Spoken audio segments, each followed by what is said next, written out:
Metre में पहले के मीटर की तुलना में बिजली ज्यादा आता है या रिचार्ज में समस्या है या बिजली रिचार्ज कराने के बाद देर से चालू होती है, तो कुछ जो फीडबैक्स मिल रहे थे, स्पेशली ये फीडबैक की लोगों के द्वारा कि बहुत ज्यादा बिल बढ़ जा रहा है। तो ये सब भ्रांति के संबंध में बिजली विभाग के द्वारा भी रिक्वेस्ट किया गया कि इसको दूर करना बहुत आवश्यक है। इसीलिए हम लोगों ने ये समझा कि सभी मीडिया भाइयों के साथ इस पर चर्चा कर ली जाए ताकि जो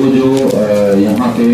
भ्रांतियां हैं उसको दूर करने का प्रयास हमारा बिजली विभाग कर सके। इसी क्रम में हमारे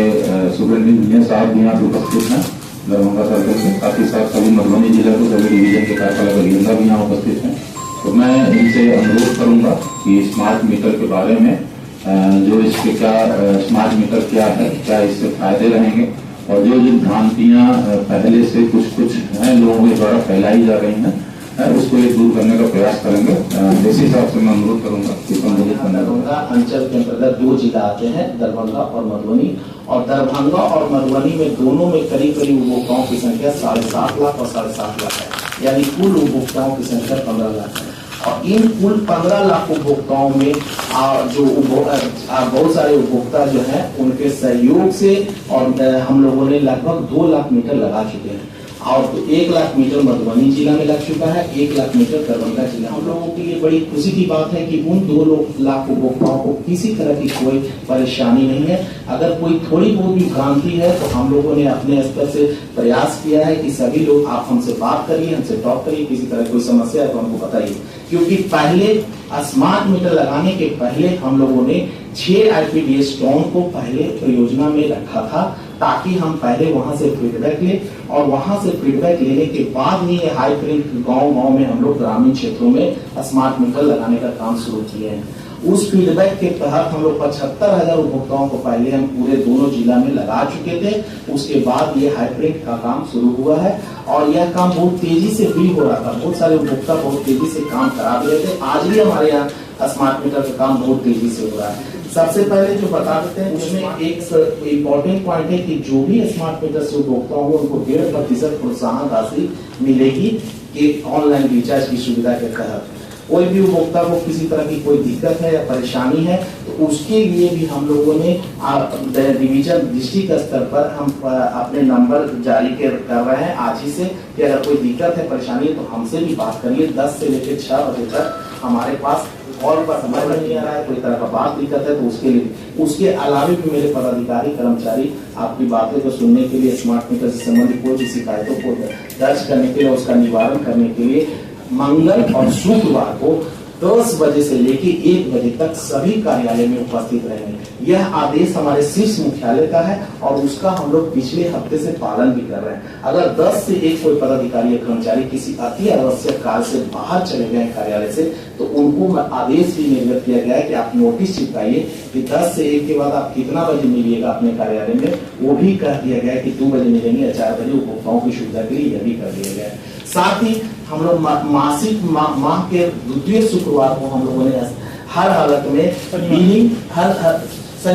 शनिवार को हर हालत में बिलिंग से संबंधित शिकायतों के लिए स्पेशल शिविर के आयोजन करने का आदेश हम लोग को प्राप्त हुआ है, जिसके तहत हम लोग शनिवार को माह के 2 शनिवार को हम लोग इसका काम अब शुरू भी करते हैं। तो किसी भी उपभोक्ता को कोई शिकायत है तो वो आ सकते हैं। कितना अच्छा मीटर है, क्योंकि हम आपको बता देते हैं कि हम लोग जब शहर में या ब्लॉक में स्मार्ट मीटर जब लगा रहे थे तो IPDS टाउन में तो किसी तरह की कोई भ्रांति नहीं थी, क्योंकि हमारे यहाँ स्मार्ट मीटर के जितने भी शहरी उपभोक्ता है करीब 100% पेइंग है। उनको कोई लेना देना नहीं है कि स्मार्ट हमको जहाँ गाँव में हम लोग जब घुसते हैं तो गाँव में हमारे उपभोक्ताओं के पेइंग का कीमत कम है। हम लोग मुश्किल से 50% उपभोक्ताओं से ही हम लोग राशि वसूल कर पाते हैं। बहुत सारे उपभोक्ता देर से देते हैं, पंक्चुअल नहीं है,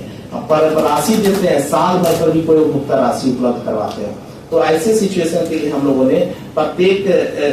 स्मार्ट मीटर का काम हम लोग शुरू किए हैं कि ताकि आप लोग रेगुलर पे रहिए। हम लोग के जो संसाधन बचेंगे, हम लोग जो राजस्व समारोह में जितने लोग हैं उनके जो संसाधन बचेंगे उसका उपयोग हम लोग आपको अच्छी बिजली मुहैया करके बकाया अगर राशि है, अगर मान लीजिए कि हम स्मार्ट मीटर लगा रहे हैं और आपके यहाँ 2000 बकाया राशि, तो 2000 बकाया राशि के लिए कार्यालय का चक्कर एकदम नहीं लगाना है। वो स्मार्ट मीटर में ऐसा फीचर डाला हुआ है कि वह 2000 का राशि आप किस्त बार 300 दिनों में आपको भुगतान की फैसिलिटी प्रदान करता है। तो आप सोच लीजिए कि अगर हम 2000 की राशि के लिए किस्त करने के लिए कार्यालय का चक्कर लगाने का पास है तो कोई जरूरत नहीं है, आपका स्मार्ट मीटर में ही ऐसे ऑटोमेटेड किया गया है। उसके साथ ही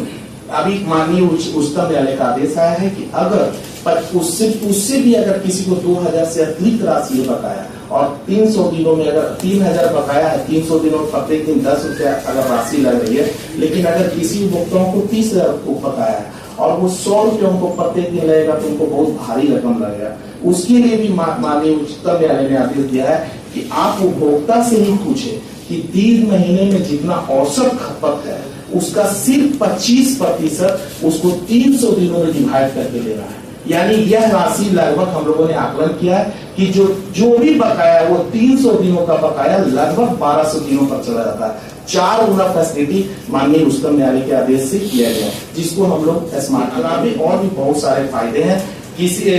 हम लोग अंतर उपभोक्ताओं को 1.5% जो कि हमने बताया, 18 पर अगर किसी भी उपभोक्ता का जो हम लोग पहले बिजली बिल करते थे किसी का बकाया रहता था तो वार्षिक हम लोगों का ब्याज दर 18% है। अधिकांश उपभोक्ताओं की राशि आप लोग देखते भी होंगे कि हम लोगों को मूलधन अगर बिजली का बिल अगर 1000 का है तो 1800 रुपये का अगर कोई उपभोक्ता 1 साल तक नहीं पैसा दिया है तो 100 रुपया पे 18 रुपया उसको ब्याज दर ही लग जाता है। तो बहुत सारे लोग डीपीएस की बात करते हैं, उसको डीपीएस के रूप में उसको जाना जाता है। तो ये राशि से इस स्मार्ट मीटर में छुटकारा है, क्योंकि यह स्मार्ट मीटर प्रीपेड है, इस पर कोई बकाया राशि पर कोई डीपीएस अभी निर्धारण नहीं की जाती है।